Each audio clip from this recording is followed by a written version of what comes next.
ओम श्री परमात्मा नमः। मैं प्रोफेसर हरि हृदय अवस्थी अपने परम पूज्य गुरु जी प्रोफेसर पंडित भगवत शरण शुक्ल वेद मूर्ति तपोनिष्ठ गीता उपनिषद पुराण और धर्मशास्त्र के विशेषज्ञ के साथ में आप सभी का Awasthi Ayurveda anatomy yoga and spirituality channel पर हार्दिक स्वागत करता हूं। हम लोग गीता के 14वें अध्याय में हैं और 21-22 श्लोक पर चर्चा होनी है, जिसमें अर्जुन ने भगवान कृष्ण से प्रश्न किया है कि जो गुणातीत पुरुष होते हैं उनसे संबंधित प्रश्न है।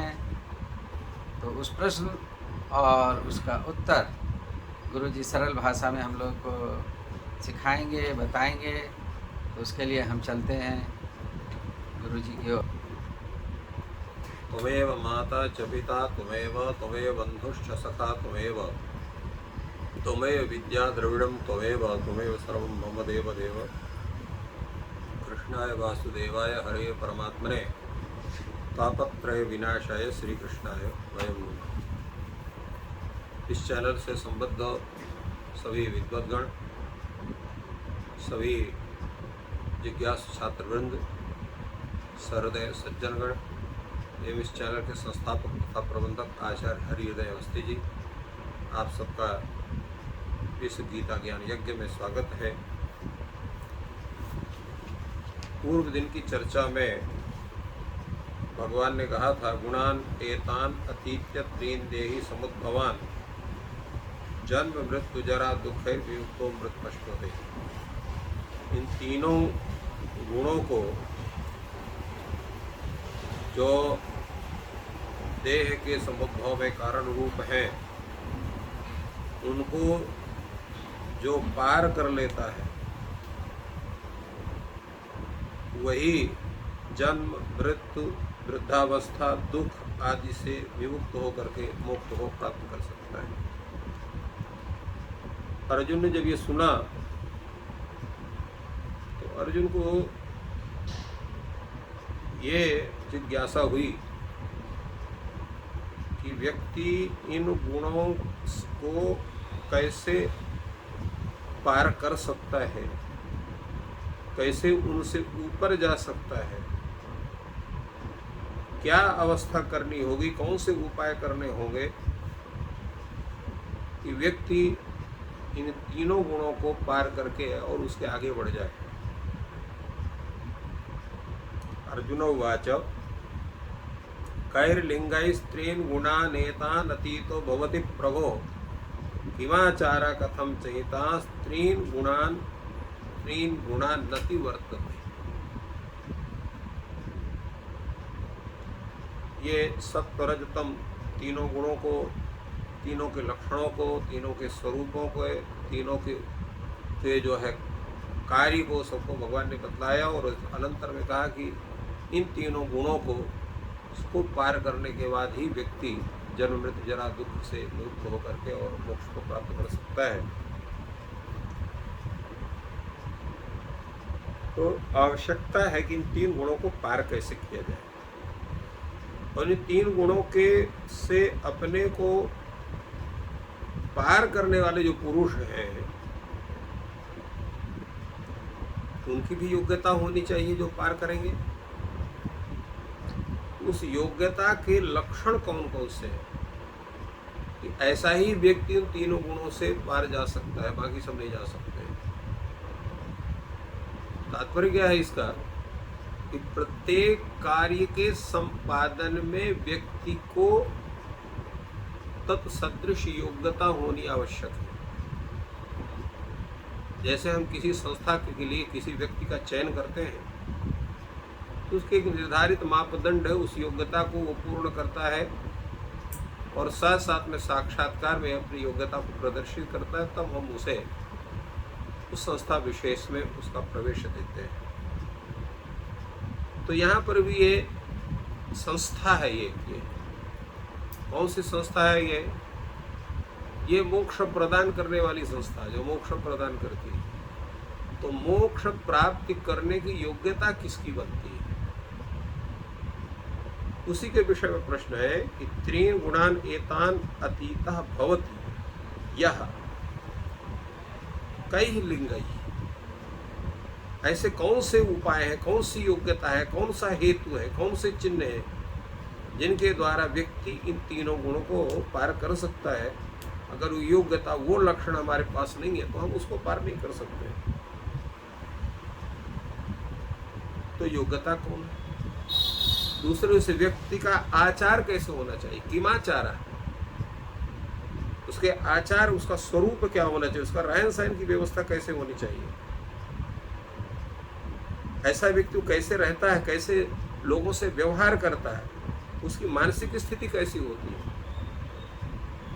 और इसके साथ साथ में भगवान ने पूछा, भगवान से अर्जुन पूछे कि ऐसे व्यक्ति जो है वो कैसे, किस उपाय से, किस मार्ग से और किस रीति से उन तीनों गुणों को पार करता है। वो उपाय, वो तरीका क्या हो सकता है कि जिसके कारण से व्यक्ति पार कर जाए और तीनों गुणों से मुक्त हो सकता है। इसमें भगवान से अर्जुन ने 3 प्रकार के प्रश्न पूछा। पहला है कि जो व्यक्ति इन तीनों गुणों को पार करता है उसके चिन्ह क्या है। कई लिंगाई त्रिगुणान एतान अतीता भवति। और दूसरा पूछा किमाचारा, दूसरा प्रश्न है। और तीसरा प्रश्न है कथम चैतान गुणान अतिवर्तते। पहला है व्यक्ति का परिचय की योग्यता का, दूसरा है उसके आचार व्यवहार का, और तीसरा है वो उपाय जिनसे इन तीनों गुणों को पार करना है। आज भी हम देखते हैं कि ये तीनों चीजों की हमें आवश्यकता होती है। किसी कार्य के विधान के पूर्व हमारी वो वैसा हमारा जो है वो योग्यता हमारी होना चाहिए, और दूसरा उसी तरह के, उसी के अनुसार हमारे व्यवहार होने चाहिए, और तीसरा उस कार्य की सिद्धि के लिए हमारे पास वो उपाय होना चाहिए। जब ये 3 होते हैं तभी उस वस्तु विशेष का पूर्ण रूप से परिपालन या उसको हम संपादित कर सकते हैं, अन्यथा नहीं कर सकते। इसलिए इन तीनों के विषयों में अर्जुन ने प्रश्न किया भगवान से, क्योंकि आपका मुख्य कार्य क्या है, तीनों गुणों से पार जाना। तो प्रश्न होता है कि उसका अधिकारी कौन है जिसको पार कर सकता है। उसके लिए पूछा उन्होंने, कई लिंगाई स्त्रीन गुणान अतीता भवति। दूसरा प्रश्न है कि उसका जो है आचार्य व्यवहार कैसे होगा, रहन सहन कैसे होगा, तो क्या उसकी इस तरह के उसके आचार व्यवहार हो जिससे उस कार्य को कर सकता है। और तीसरा है उसको पार करने का उपाय क्या है। ये 3 प्रश्न हैं। इन तीनों प्रश्नों के उत्तर में भगवान यहाँ पर बहुत सुंदर ढंग से प्रस्तुत किया है। श्री भगवान उवाच प्रकाशम च प्रवृत्तिम च मोहमेव च पांडव न द्वेष्टि संप्रवृत्तानि न निवृत्तानि कांक्षति। पहले भगवान लक्षण बता रहे हैं। लक्षण का तात्पर्य योग्यता क्या होनी चाहिए। प्रकाशम च प्रवृत्तिम च मोहमेव च पांडव न द्वेष्टि संप्रवृत्तानि न निवृत्तानि कांक्षति। जो व्यक्ति सत्व गुण के कार्य रूप प्रकाश को भी जानता है और रजोगुण के प्रवृत्ति, रजोगुण के कार्य रूप के प्रवृत्ति को भी जानता है और तमोगुण के कार्य रूप मोह को भी जानता है। तात्पर्य है कि कौन सी वस्तु आपको अपनानी है, कौन सी आपको छोड़नी है। तो त्याज्य वस्तु का भी ज्ञान आपको आवश्यक है और ग्राह्य वस्तु का भी ज्ञान आपको आवश्यक है। तो जब तक आप तीनों के स्वरूप को नहीं जानेंगे तब तक आप कैसे जानेंगे इसे हमें छोड़ना है, इसको पकड़ना है। इसलिए यहाँ पर भगवान कहते हैं कि जो प्रकाश को जाने, प्रकाश क्या है, प्रकाश है ये सत्व गुण का कार्य, जिससे हमारे अंतःकरण पहले प्रकाशित होते हैं। प्रकाशित होने का तात्पर्य उनका निर्मल स्वरूप होता है। निर्मल स्वांतःकरण जब होता है तो भगवान के प्राप्त करने का वो व्यक्ति अधिकारी होता है। तो सात्विक का स्वरूप क्या है, प्रकाश है। निर्मला अंतःकरण, अंतःकरण के विषय में जैसे कई बार बताया गया कि चित्त, बुद्धि, अहंकार और मन, ये जो चार हैं, इन चारों का जो समुदाय है उसे हम अंतःकरण शब्द से जानते हैं। तो वह अंतःकरण जिसका प्रकाश से परिपूर्ण हो गया हो सात्विक स्वरूप के संप्राप्ति होने के कारण, तो वो प्रकाश को जाने। और कार्य प्रवृत्ति रूप गुण किसका है, कार्य किसका है, वो है रजोगुण का। क्योंकि जब तक रजोगुण की स्थिति नहीं बनती, व्यक्ति की प्रवृत्ति नहीं बनती, कार्य में उसकी जो है संलग्नता नहीं बनती है। और तीसरा है मोह। मोह का मतलब क्या होता है, किसी भी कार्य विशेष में, वस्तु विशेष में उस व्यक्ति का राग होना, उसके प्रति अत्यधिक जो है उसकी प्राप्ति करने की इच्छा होना, या उसके प्रति जो है उसका राग होना ही मुख्य रूप से कहा जाएगा, वो उसका मोह। तो ये तीनों प्रवृत्तियों के विषय में उस व्यक्ति को जानकारी होना चाहिए कि ये सात्विक का स्वरूप है, ये सात्विक का कार्य है, ये राजस का कार्य है, ये तामस का कार्य है। फिर उसके बाद क्या है, न द्वेष्टि संप्रवृत्तानि,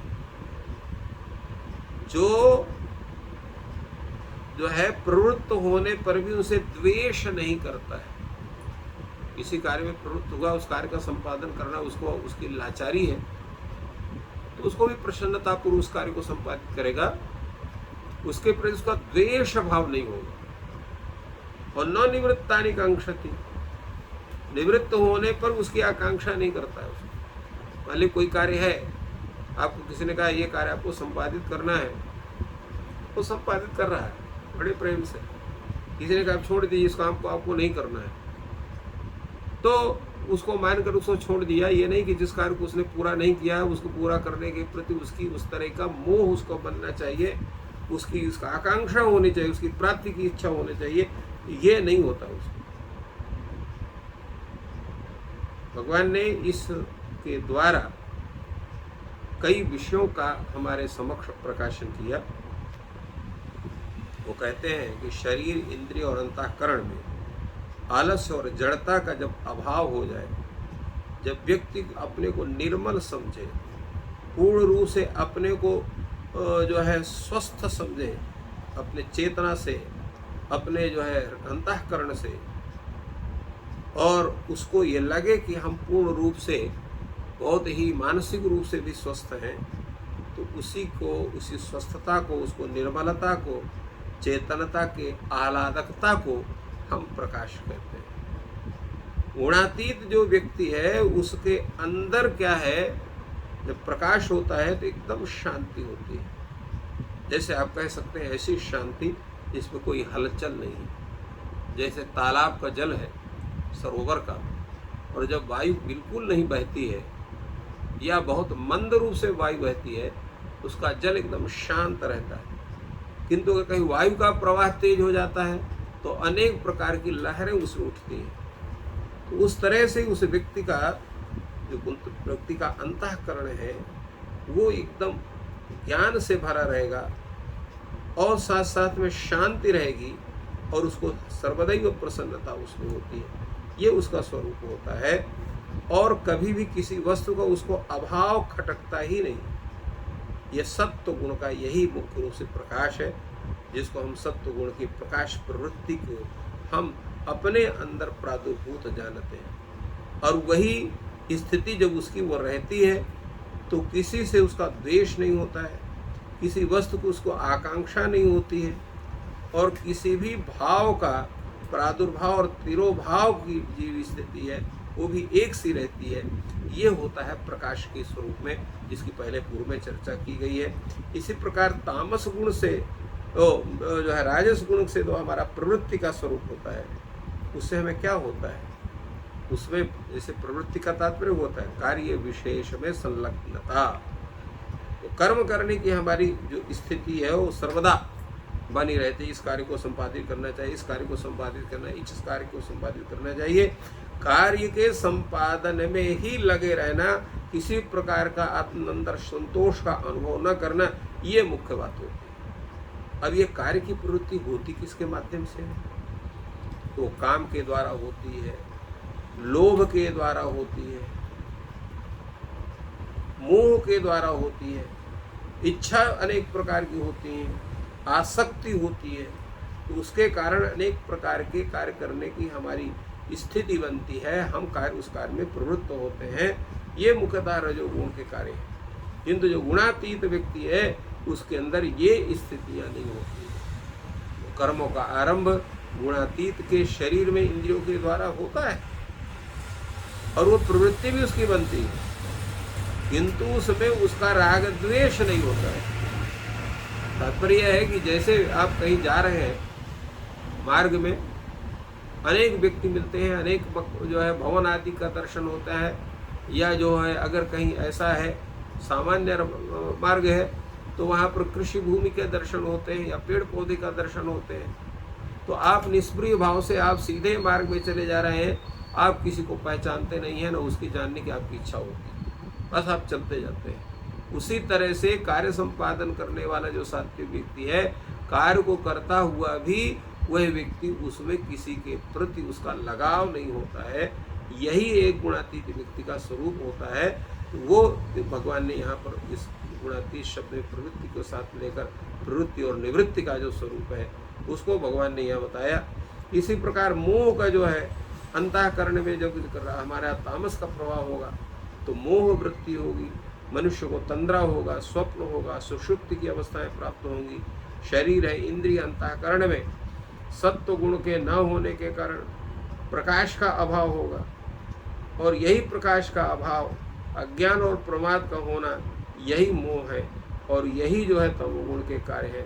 किंतु जब व्यक्ति गुणातीत हो जाता है तो यह ज्ञान है, मोह है, ये सब उसके समाप्त हो जाते हैं, कोई उसके पास नहीं रहते। इसीलिए वह जो है किसी से द्वेष नहीं करता, सर्वत्र उसका संभाव होता है। और जहाँ पर जो है वो न जो है संप्रवृत्त का जो है वो आकांक्षी होता है कि संप्रवृत्त हमको मिल जाए, और ना ही वो निवृत्त के प्रति आकांक्षी होता है। केवल वो समभाव से स्थित होकर के वो केवल परमात्मा के प्रति पूर्ण रूप से समर्पित होकर के, और ऐसा व्यक्ति वह जो गुणातीत है, इन गुणों से ऊपर उठ करके और वह भगवान के प्रति पूर्ण समर्पित होकर के और मोक्ष का अधिकारी बनता है। इस तरह से भगवान ने इसमें प्रश्न और उत्तर के विषय में यहाँ पर भगवान जो है अर्जुन का उत्तर देते हैं। अभी भगवान ने केवल एक ही उत्तर दिया है, और वो उत्तर क्या है? कैर लिंगई ही। उनके लिंग क्या, लिंग मतलब चिन्ह क्या है ऐसे व्यक्ति के, तो ये चिन्ह उन्होंने बताया कि तीनों गुणों की स्थिति रहने पर भी जो उसके कार्य है उसके प्रवृत्ति न उसका द्वेष होता है, न उसकी संप्रवृत्ति बनती है, न निवृत्ति बनती है, स्वभाव में वह व्यक्ति स्थित रहता है। यही है उस गुणातीत होने वाले व्यक्ति के चिन्ह, जिसके आधार पर उनको जान सकते। बहुत ही सुंदर चर्चा चल रही है। गुणातीत व्यक्ति के क्या लक्षण होते हैं उसका उत्तर भगवान कृष्ण ने दिया, और गुरुजी ने बहुत सरल भाषा हम लोग सिखाया, और ये चर्चा अभी आगे भी चलेगी। गुणातीत से संबंधित 2 प्रश्नों पे चर्चा अगले अंक में होगी। और आपका दिन शुभ हो, ईश्वर आपकी सहायता करें। धन्यवाद।